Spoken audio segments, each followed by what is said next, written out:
नमस्कार, मेरा नाम शिवदत्त पांडे है। आज आपके सामने एक और व्यंग लेकर आया हूँ और इस व्यंग का नाम है अतिथि तुम कब जाओगे। ये जो राइटर हैं एक्चुअल में जिन्होंने व्यंग लिखा है उनका नाम है शरद जोशी जी और एक बहुत ही खूबसूरत तरीके से इन्होंने लिखा है और इसका मैं पाठ करने जा रहा हूँ। अगर कोई त्रुटि होती है तो उसके लिए मैं क्षमा चाहता हूँ आपसे पहले ही।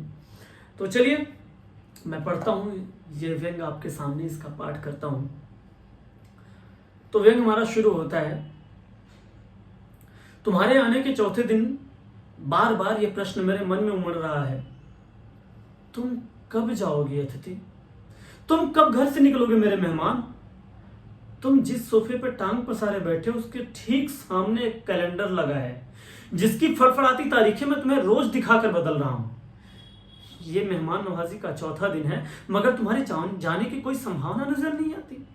लाखों मील लंबी यात्रा कर एस्ट्रोनॉट भी चांद पर इतने दिन नहीं रुके जितने तुम रुके। उन्होंने भी चांद की इतनी मिट्टी नहीं खोदी जितनी तुम मेरी खोद चुके हो। क्या तुम्हें अपना घर याद नहीं आता? क्या तुम्हें तुम्हारी मिट्टी नहीं पुकारती? जिस दिन तुम आए कहीं अंदर ही अंदर मेरा बटुआ कांप उठा था, फिर भी मैं मुस्कुराता हुआ उठा और तुम्हारे गले मिला। मेरी पत्नी ने तुम्हें सादर नमस्ते किया।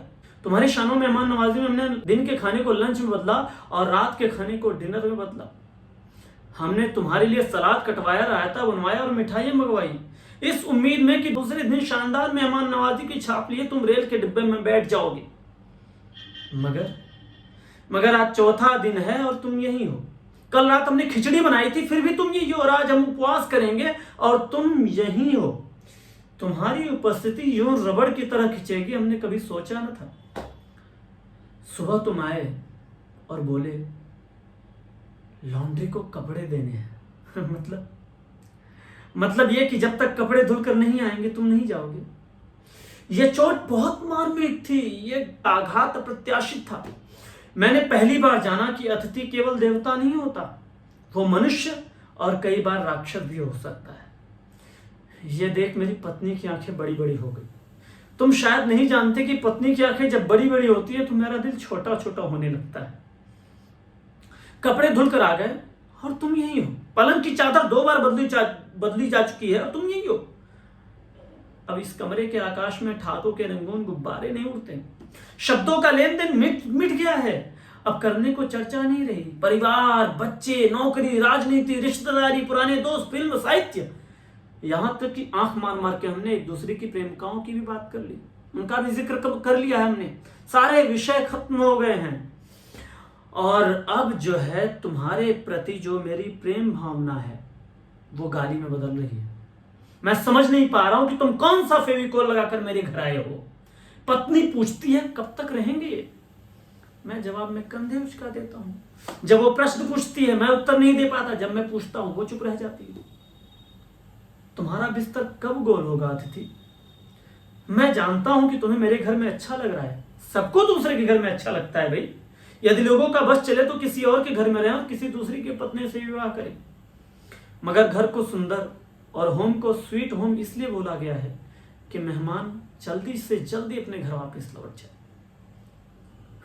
मेरे रातों को अपनी खर्राटों से गुजारने के बाद चले जाओ मेरे दोस्त। देखो, शराफत की भी एक सीमा होती है और गेट आउट भी एक वाक्य होता है जो बोला जा सकता है। कल का सूरज तुम्हारे आगमन का चौथा सूरज होगा और वो मेरी सहनशीलता की अंतिम सुबह होगी। उसके बाद मैं लड़खड़ा जाऊंगा। यह सच है कि अतिथि होने के नाते तुम देवता हो मगर मैं भी आखिर मनुष्य हूं भाई, और एक मनुष्य ज्यादा दिनों तक देवता के साथ नहीं रह सकता। देवता का काम है कि वो दर्शन दे और लौट जाए। तुम लौट जाओ मेरे अतिथि, इससे पहले कि मैं अपनी वाली पर उतरूं। चले जाओ मेरे मेहमान। तुम कब जाओगे अतिथि? अतिथि हमारी आज की जो है ये छोटा सा व्यंग, अतिथि तुम कब जाओगे। भाई मैं इसके खिलाफ हूं कि कोई घर में अतिथि आ जाए और आप जो है उसको बोले कि वो जल्दी जाए। देखिए जो है भगवान जो है मेहमान भगवान का स्वरूप होता है और बाकी मैं कुछ नहीं कहूँगा, आपकी मर्जी भाई। सो आई होप सो आप लोगों को अच्छा लगा होगा, और आप लोग बताइए कमेंट करके कि आपको कैसा लगा। Thank you so much. आपको स्टोरी कैसी लगी प्लीज़ कमेंट करके मुझे बताइए ज़रूर, और इस वीडियो को लाइक और शेयर ज़रूर कीजिएगा। Thank you so much.